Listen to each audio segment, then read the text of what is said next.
Et il est où? Bonjour à tous. Vas-y. On t'écoute, Barbara. Allez. Bon, on va faire autrement. On continue notre chemin vers la partie nord de la Namibie. On rentre en pleine saison humide et il pleut pas mal. Sur la route, la végétation nous fait pressentir que l'on quitte les régions sèches et désertiques. Les paysages changent radicalement.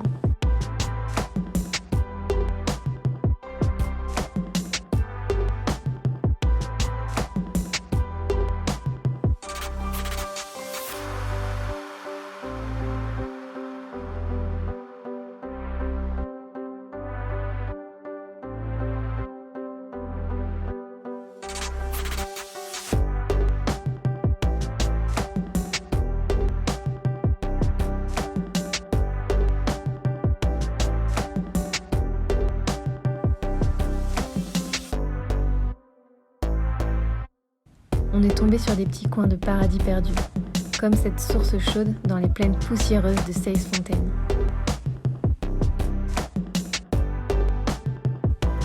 Dans le nord-est, les routes sont magnifiques, mais il faut parfois improviser pour passer. 5 heures de piste sans voir un panneau routier. Ce jour-là, nous avions pris la route à 2 pour s'entraider en cas de problème. Et on a bien fait.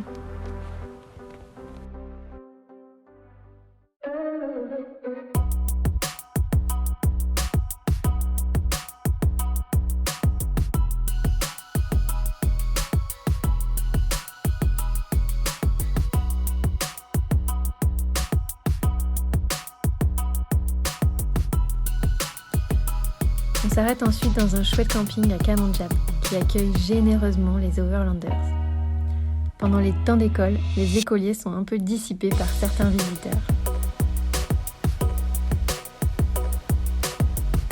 On va partager maintenant une étape incontournable, un haut lieu du safari dans le pays, le parc Etosha. Il fut dans un premier temps une gigantesque réserve de chasse. Et ça, on s'en est aperçu lors de notre première nuit dans le campsite d'Olifantrus.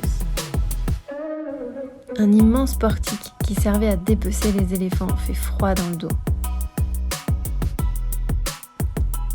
La faune sauvage africaine vit maintenant en toute quiétude dans ces grands espaces protégés de plus de 22 000 km².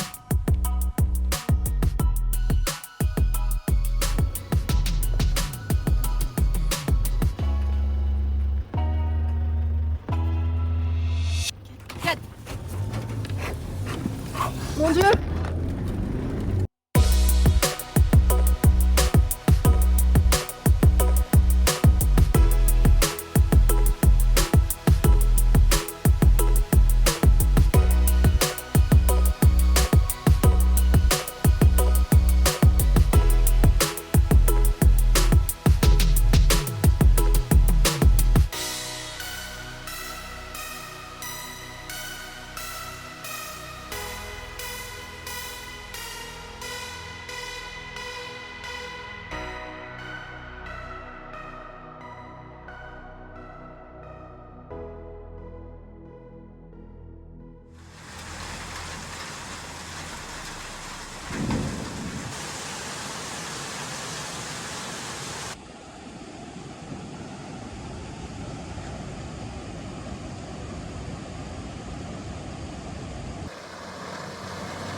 La maman de Guillaume s'apprête à nous rejoindre pour 2 semaines.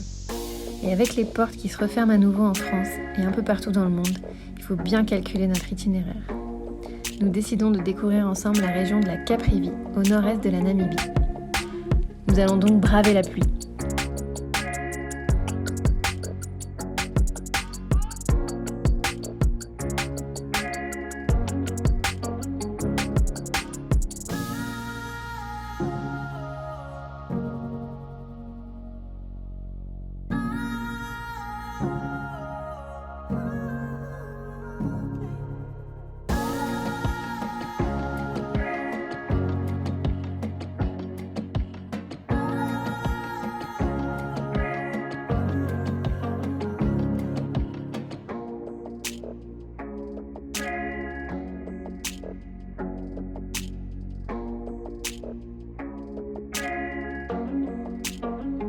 Dans cette région, on découvre un animal court sur pattes qui ne nous avait jamais trop interpellés jusque-là, l'hippopotame.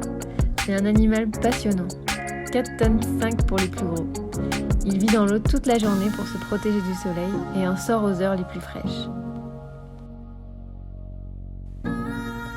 1,20 m entre les deux mâchoires ouvertes et des canines de 50 cm. Cet herbivore n'aime pas qu'on empiète sur son territoire. Il faut donc garder une bonne distance avec eux.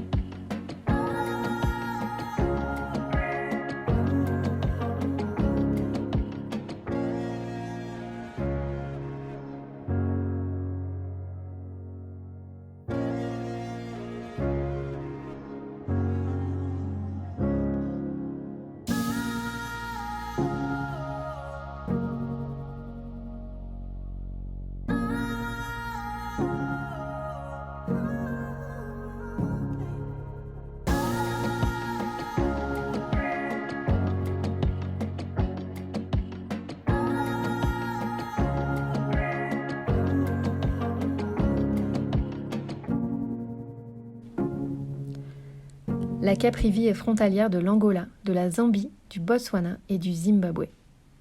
Nous avons donc le choix, et c'est au Botswana que nous poursuivons notre route.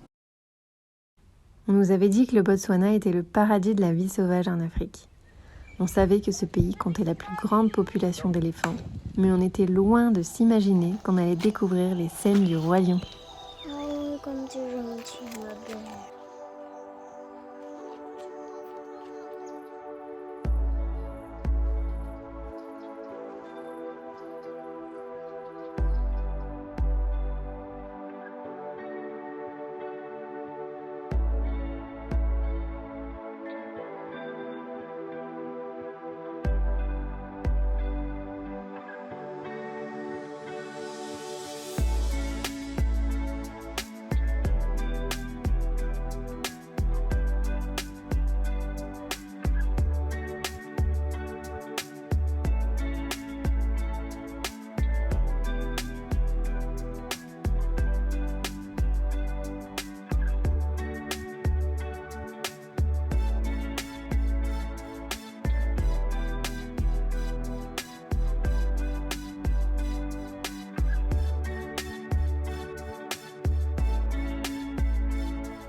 On se rend vite compte qu'il y a encore moins de monde qu'en Namibie.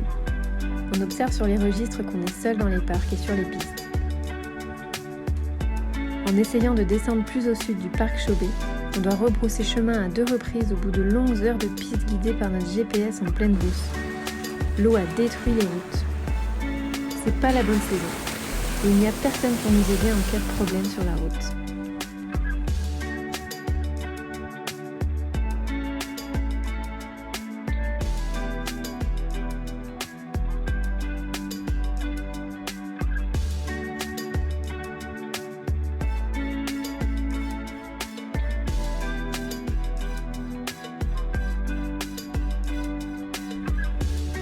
On est en contact avec une famille qui traverse l'Afrique en camping-car. Ils sont en ce moment à Livingstone, en Zambie. Alors on décide de les retrouver, juste de l'autre côté de la frontière. On reste quelques jours à Livingstone pour profiter d'eux, avant de partir explorer la Zambie. Que c'est bon pour les enfants de retrouver des copains. Alors à bientôt!